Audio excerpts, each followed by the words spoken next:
Hello everyone, आज हम पढ़ेंगे एनसीईआरटी पैटर्न ऑफ क्लास 8 का chapter number 4 Honeydew book का। सो ये थर्ड पार्ट है Vipin Chaudhary lapse of memory का। तो the Bipin Babu suddenly thought of Dinesh Mukherjee. अब जो बिपिन बाबू हैं वो सडनली जो थॉट करते हैं मतलब सोचते हैं वो दिनेश मुखर्जी के बारे में। अब मैं आपको रीड नहीं करके बताऊंगी, मैं वैसे ही आपको बता दूंगी क्योंकि बहुत ज़्यादा कुछ खास नहीं है, तो मैं आपको वैसे ही बता दूंगी। तो अब जो है इसमें बिपिन बाबू सोचते हैं कि मैं दिनेश मुखर्जी, वो जो स्ट्रेंजर था उसने कहा था कि दिनेश मुखर्जी जो है वो सेम टाइम पे मेरे साथ में ही था, वहाँ पे मतलब रांची में वो मेरे साथ था ही। तो फिर वो सोचते हैं, उनको एक आइडिया आता है कि चलो मैं उनसे ही पूछ लेता हूँ। और तो फिर वो सोचते हैं क्या ये सही रहेगा। फिर वो बोलते हैं no, it would be ridiculous to ask him. Ridiculous का मतलब होता है ख़राब या फिर अच्छा, मतलब ख़राब टाइप का। ये जो आइडिया है वो ख़राब है, ये सही नहीं है, ठीक है। और फिर वो सोचते हैं कि भाई बिपिन, वो अगर मैं उससे पूछूंगा दिनेश से तो वो ऐसे सोचने लगेगा कि जो अब बिपिन बाबू है उसकी मेमोरी जो है वो थोड़ी थोड़ी जाने लगी है। अब वो एक कोल्ड ड्रिंक का सिप लेते हैं अपने एयर कंडीशनर लिविंग रूम में। फिर जो बिपिन बाबू हैं वो वापस से उसी बात पे सोचने लग जाते हैं, ऐसा ही। फिर सच ए nuisance just because they have nothing else to do, they go about getting into other people's hair. After dinner, snuggling in bed with one of the new thrillers का मतलब होता है कि भाई वो उसी ऐसे सोच रहे हैं कि भाई थ्रिलर्स का, जैसे मैंने आपको बताया था कि सस्पेंस टाइप का ऐसा हो जाना। वो इसी बारे में सोचते रहते हैं, मैं पूछूं नहीं पूछूं, क्या सही रहेगा, क्या मैं कभी गया भी था या नहीं, वो ऐसे सब कुछ सोचने लग जाते हैं। फिर वो बेड पे जो है वो मतलब आफ्टर डिनर के बाद में वो संगलिंग का मतलब होता है वो सो जाते हैं या फिर ऐसे लेटे लेटे, ठीक है, लेट जाना। फिर Bipin Babu forgot all about the man in New Market. फिर जो बिपिन बाबू हैं वो फॉरगॉट मतलब कि भूलने लग जाते हैं, मतलब कि भूलना चालू कर देते हैं जो उनको मैन मिला था न्यू मार्केट में। नेक्स्ट डे इन ऑफिस, फिर वो जब ऑफिस में जाते हैं next day, Bipin Babu notice that with every passing hour. अब वो जो बिपिन बाबू थे वो बहुत ही एक अच्छे, मतलब उसमें वो एक बहुत ही अच्छे वर्कर थे, मतलब कि वो कभी भी ध्यान नहीं हटता था उनका किसी भी चीज़ से, और वो बिल्कुल भी लेज़ी नहीं थे। और जो उनका प्रीवियस डे था, मतलब कि उनका जो पहले का दिन था वो उसी के बारे में उनके माइंड में चलता रहता है, तो उनको थोड़ी वीकनेस टाइप किसी भी हो जाती है। फिर वो रांची ट्रिप के बारे में सोचते रहते हैं, मार्केट में क्या हुआ उसके बारे में सोचते रहते हैं। Just before lunch Bipin Babu decide to ring up Dinesh Mukherjee. फिर वो वहाँ से जो उनका जो ऑफिस था वो वहाँ से चले जाते हैं छुट्टी लेकर, वहाँ से हॉलीडे लेकर हाफ डे का वो वहाँ से चले जाते हैं। फिर उसके बाद में इन सब बातों को सोचते हुए फिर वो डिसाइड ही कर लेते हैं फाइनली कि अब जो मैं है दिनेश मुखर्जी को फ़ोन करूँगा, रिंग अप मतलब फ़ोन करूँगा। It was better to still the question over the phone, at least the it was better to still the question over the phone, at least the embarrassment on his face wouldn't shown. अब जो बिपिन बाबू थे वो सोचने लग जाते हैं कि मैं अब उसको फ़ोन कर ही लूँगा, क्योंकि जो मेरे मुंह पे जो मतलब फेस पे जो एम्बेरसमेंट है, एम्बेरसमेंट मतलब कि एक तरीके का नर्वसनेस या फिर ऐसे घबराहट टाइप की ऐसे थोड़ा होना, वो जो मेरे फेस पे है वो कम से कम शो तो नहीं होगी। 235616 बिपिन बाबू डायल्ड द नंबर। अब जो 235616, अब ये जो नंबर था उन्होंने बिपिन बाबू ने डायल कर दिया। अब ये रियल नंबर नहीं है कि कहीं आप लोग इसको डायल कर दो, तो उन्होंने डायल कर दिया ये नंबर। फिर कहते हैं hello, is that Dinesh? This is Bipin here. Well, What's the news? I just wanted to find out if you recalled an incident which took place in 58. अब जो विपिन बाबू थे उन्होंने डायल कर दिया नंबर, फिर वो बोलते हैं हेलो, मैं इज़ दैट दिनेश, क्या आप दिनेश बोल रहे हो? मैं विपिन बोल रहा हूँ। वेल मतलब अच्छे हो ऐसे सब बातें चलती हैं। फिर उसके बाद में व्हाट्स द न्यूज़, फिर वो जो दिनेश मुखर्जी हैं वो बोलते हैं कि क्या न्यूज़ है। फिर विपिन बाबू कहते हैं I just wanted to find out if you recalled an incident.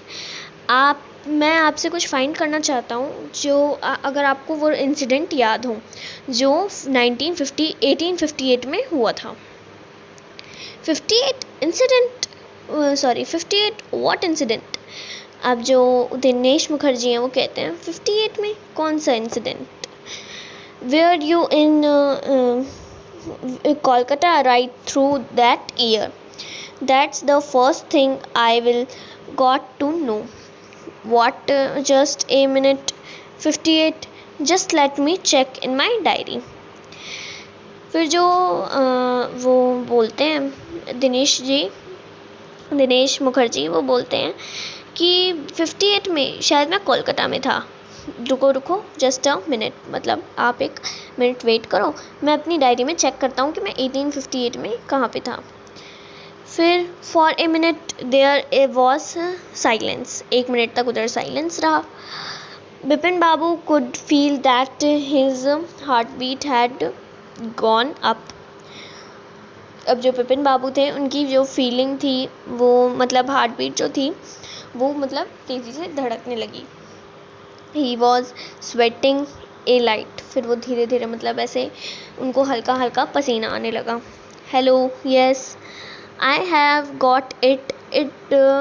It had been out twice. Where? Once in February nearby to Krishnanagar to a nephew wedding, and then but you don't know about this one. The trip to Ranchi. You were there too. That's all but what's all this? What's all this स्ल्यूटिंग का मतलब होता है कि एक event, मतलब कि कोई भी शादी वगैरह होती है या फिर कोई भी इवेंट. ठीक है. No, I just wanted to anyway, thanks. फिर अब जो विपिन बाबू होते हैं उनसे वो बात करते हैं. 1 मिनट तक साइलेंस रहती है. फिर वो अपनी डायरी में चेक करके बताते हैं कि हाँ, मैं रांची में था, तुम भी थे मेरे साथ में, लेकिन मैं जो था तुम्हारे साथ में कृष्णनगर में, मतलब तुम अलग थे और मैं अलग था, क्योंकि मेरे जो नेफ्यू की वेडिंग थी वहाँ पे. और नहीं सॉरी, वो जो दिनेश मुखर्जी जो थे वो कलकत्ता में थे. और वो दिनेश मुखर्जी बताते कि हाँ तुम रांची में ही तो थे. वहाँ पे मैं कलकत्ता में इसलिए था क्योंकि मेरे फरवरी में मेरे एक नियर बाय, मतलब कि एक जान पहचान वाले आदमी के, मतलब कि नेफ्यू जो था उनकी वेडिंग थी. तो ऐसा सब वो बताते हैं कि तुम रांची के ट्रिप पे थे ऐसा. No, I just wanted to anyway, thanks. फिर जो विपिन बाबू कहते हैं कि नहीं, मेरे को और कुछ नहीं जानना, बस thanks. Bipin Babu slammed the receiver down and gripped his head with his hand. अब जो है विपिन बाबू वो कंफ्यूज से हो जाते हैं. ऐसा मतलब ये कैसे हो सकता है. फिर वो अपने सर को जो खुजाने लगते हैं अपने हाथों से. फिर he felt his head swimming. A chill seemed to spread over his body. Here were sandwich in his tiffin box, but he didn't eat him. He had lost his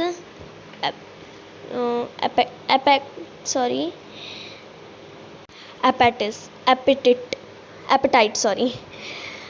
तो इसमें एपेटाइट का मतलब होता है कि भूख मर जाना, ठीक है।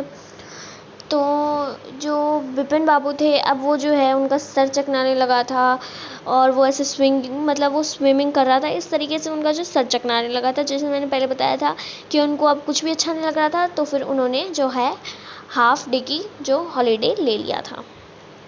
फिर after lunch time Bipin Babu realized that he wouldn't possible carry on sitting at his desk and work। अब जो उनको लगने लगा था कि भाई अब तो वो वर्क नहीं कर पाएंगे।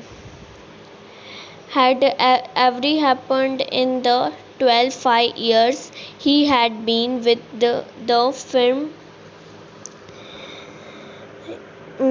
he had a